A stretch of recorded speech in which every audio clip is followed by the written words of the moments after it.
Bienvenue si vous nous rejoignez dans 64 minutes, place à notre grand angle.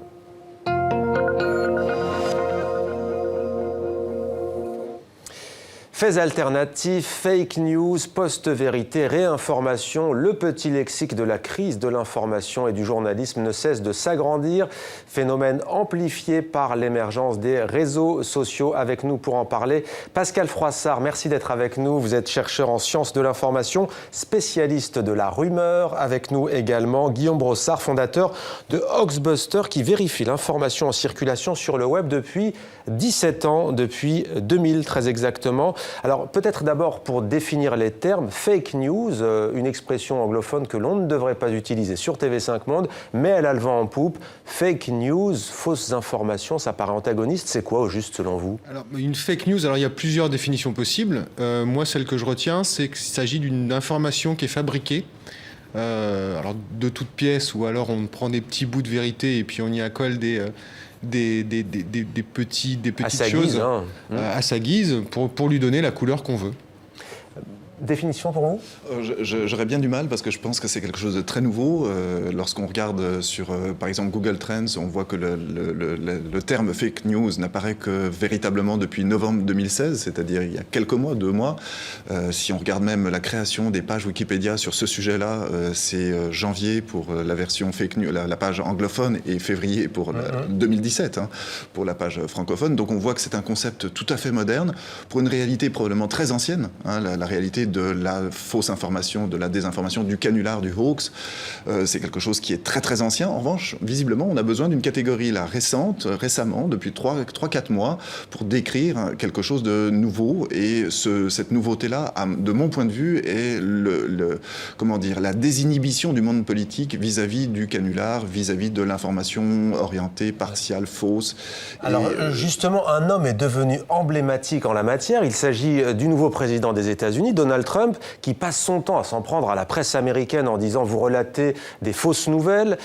Son entourage a décidé de parler de faits alternatifs pour contrer cette soi-disant désinformation des médias américains. Et pourtant, lui-même, il y a quelques jours, déclare qu'il y a eu un attentat la veille au soir en Suède, ce qui est faux. Oui, mais à la limite, Trump, il s'adresse d'une part aux journalistes en leur disant « vous faites des fake news ». Il ne s'adresse pas à l'Américain de base qui va l'écouter. Ouais. Lui, après, il a un autre discours qui peut être tout et n'importe quoi. On l'a vu, y compris pendant les élections, pendant la campagne présidentielle, où là, il a abreuvé le monde entier de désinformation, si on veut, et ça a marché. Il n'y a pas de raison qu'il ne continue pas à parler de la même manière aux gens qui l'ont élu. En tout cas, en 2000, lorsque vous créez Hoaxbuster, Donald Trump est loin d'accéder à la Maison-Blanche. Le phénomène, certes, s'est accéléré, on vient de le dire, ces derniers mois, notamment avec une page Wikipédia pour le terme fake news au mois de janvier 2017. C'est tout récent, le mois dernier. Pourquoi, à l'époque, vous vous lancez dans ce site Internet qui vise à vérifier l'information en ligne ? Parce qu'on avait déjà vu dans l'avenir que Trump allait arriver 17 ans plus tard. Non, c'est parce que les fausses informations circulaient déjà sur le web et qu'il n'y avait aucune ressource qui permettait d'aller vérifier cette info en fait en ligne. Il n'y avait pas cette possibilité-là. Donc, quand on est un peu intéressé par l'info et ce qui circule, et puis ne pas laisser dire n'importe quoi sous prétexte que c'est sur le web, ça paraissait naturel qu'il y ait quelque chose, un outil en tout cas qui permette aux internautes de venir... On remarquera qu'on est d'ailleurs avant les attentats du 11 septembre qui, eux, ont peut-être joué aussi un rôle dans l'émergence de théories, voire complotistes, ou de faits, pour ceux qui les tiennent, alternatifs. Oui, alors les théories alternatives, elles ne sont pas nouvelles. On n'a pas attendu le 2001. Ce qui est nouveau, c'est probablement aussi l'émergence d'Internet. Internet qui fabrique beaucoup de traces. C'est ça la grande caractéristique d'Internet, c'est qu'avant, on écrivait des livres et puis ça se rangeait dans des bibliothèques, c'était difficile à accéder. Là, maintenant, tout est sur Internet, et avec une faculté d'oubli tout à fait minimale, bizarrement. On a, la mémoire d'Internet est immense. On peut retrouver des informations de 2001 ou de 2000 ou même donc de 95 au démarrage d'Internet. Donc l'Internet donne une mémoire à l'information qu'elle n'avait pas auparavant. Et donc là, il y a une véritable nouveauté, en plus du fait que c'est beaucoup plus rapide et beaucoup plus géographiquement étendu, et que donc toutes les informations maintenant sont disponibles dans le monde entier d'un coup de clic de souris. Je pense que les attentats de 2001, effectivement, ont quand même créé un précédent, ont ouvert une brèche, en tout cas, dans la circulation et la diffusion de fausses informations, puisque c'est de ce que moi j'en connais, la première fois qu'on a vu une telle explosion de rumeurs et de fausses informations circuler sur le web, et que derrière, il y a probablement beaucoup d'officines de propagande ou d'idéologies très marquées qui ont emboîté le pas en fait du courant qui a été mis en ligne notamment par Reopen 911 ou Loose Change ou même Thierry Messant, pour ne citer que lui en France. Ils font partie des acteurs que vous surveillez, mais pas seulement. Plus récemment, c'est aussi pour ça qu'on a décidé de vous donner la parole.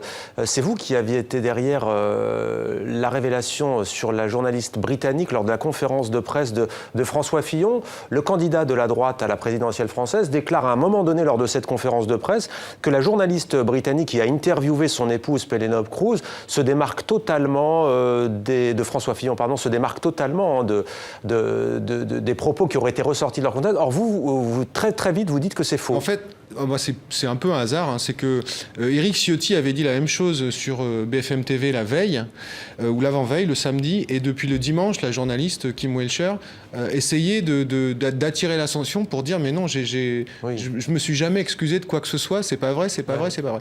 Et moi, j'étais en train de faire un article donc, sur Éric Ciotti au moment où François Fillon prononce cette phrase. Donc forcément, j'ai changé juste l'angle de l'article pour dire c'est pas vrai. J'avais déjà pris contact avec la journaliste, elle nous avait confirmé que c'était qu'elle s'excusait absolument pas. Et comment se passe votre travail? Comment vous faites au quotidien? Comment vous êtes organisé? Alors, Hoaxbuster fonctionne de base de manière collaborative. C'est-à-dire qu'on fait intervenir l'ensemble des internautes qui veulent bien venir délivrer un bout d'information qu'ils pourraient avoir sous prétexte, sous réserve qu'ils amènent une source que tout le monde pourra vérifier par la suite comme étant crédible et factuelle.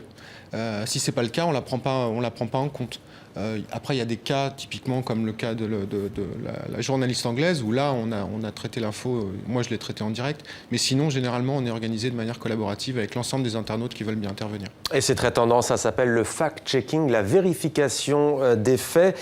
Quel regard portez-vous sur Hoaxbuster ou sur d'autres types de fact-checking? Il y a des intox mis en place par le journal français Libération, notamment.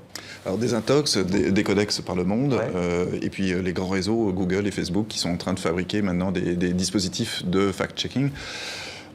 C'est une vaste entreprise, tout à fait salutaire, tant mieux, allons-y, cherchons la vérité. Le problème, c'est qu'on peut la chercher, la vérité, mais on n'a aucune recette, aucune baguette magique, aucun moyen, qui serait universel pour trouver la vérité.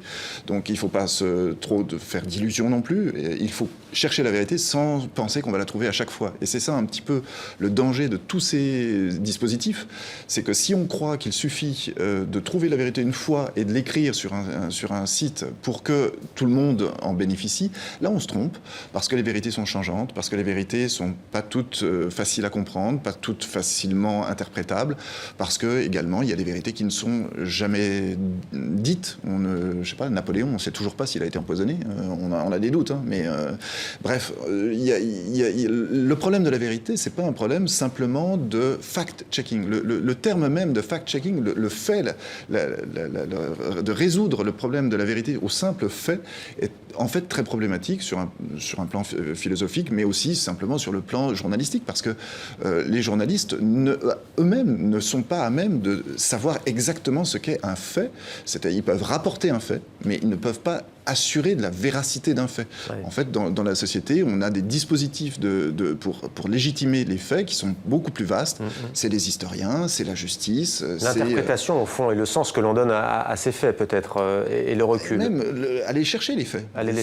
C'est pas facile, c'est pas donné, et ça prend du temps. Et le temps journalistique n'est pas le temps scientifique, le temps judiciaire, le temps médical. Bref, on a le problème de la vérité est quand même quelque chose de très très compliqué, et il ne faudrait pas penser qu'on pourra le résoudre facilement. Mais c'est salutaire que des gens comme Hoaxbuster existent. Après, nous, on ne dit pas qu'on détient une vérité, ni même la vérité. Nous, ce qu'on dit, c'est qu'on met à disposition les faits, justement, les sources qui peuvent venir attester ou décrédibiliser complètement une info en circulation, mais on ne fait pas du journalisme. Pour moi, le journalisme, c'est ils vont prendre des faits et le journaliste va analyser ces faits pour en faire ressortir quelque chose qui, lui, va considérer comme étant la vérité. Et les gens qui vont sur ce média-là, donc le journaliste appartient à un journal quelconque, vont suivre normalement, sont censés suivre cette vérité qui est donnée par le journaliste. Et sur ce concept de post-vérité, que pensez-vous de ce concept de post-vérité ? Là, on est dans un monde qui a complètement basculé maintenant, selon moi, notamment avec le web. C'est-à-dire qu'aujourd'hui, tout le monde peut fabriquer une vérité, une information ou une fausse information. Tout le monde peut la fabriquer. Et donc après, ça va dépendre du nombre de gens qui la reçoivent comme étant une vérité. Si le nombre est suffisant, ça va créer une information.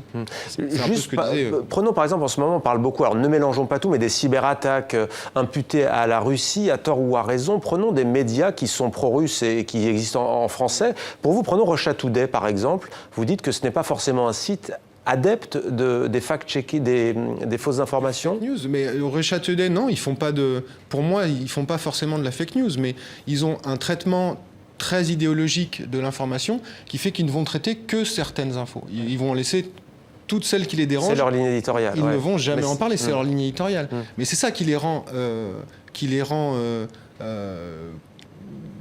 moins crédible qu'un média qui va traiter beaucoup. Mais est-ce que ça a de l'influence ? Est-ce que ça marche ? Certains disent par exemple que l'intox a permis au Brexit de l'emporter, notamment sur la question migratoire, que Donald Trump l'aurait emporté grâce à ces fausses nouvelles aussi. Quelle est la part d'influence de ces fausses nouvelles dans l'opinion publique ? Alors ça, c'est un vieux débat. Dans les sciences de l'information et de la communication, on le traite depuis les années 1940 à peu près.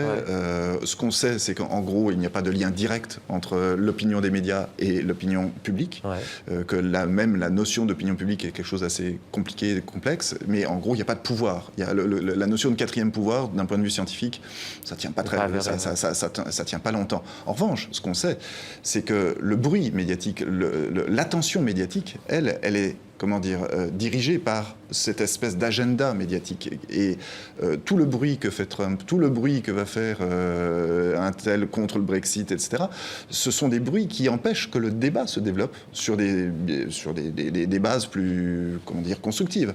Donc le fait que l'attention soit concentrée sur des micro-débats, le fait alternatif a été inventé par une conseillère de Trump à propos du nombre de personnes qui étaient à Washington pour l'investiture.